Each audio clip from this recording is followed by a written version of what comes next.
Qual é a forma mais fácil de desenformar a casquinha sem quebrá-las? A forma que eu gosto de usar é essa forma aqui. Ela é uma forma BWB 3 partes. 3 partes por quê? Porque ela vem essa parte aqui, onde coloca o chocolate.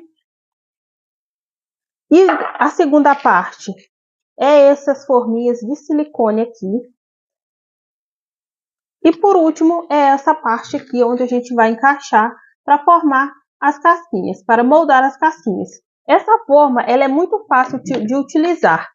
E por ter essa parte aqui, que fica no meio, onde molda as casquinhas, facilita muito na hora de desenformar e a casquinha não quebra.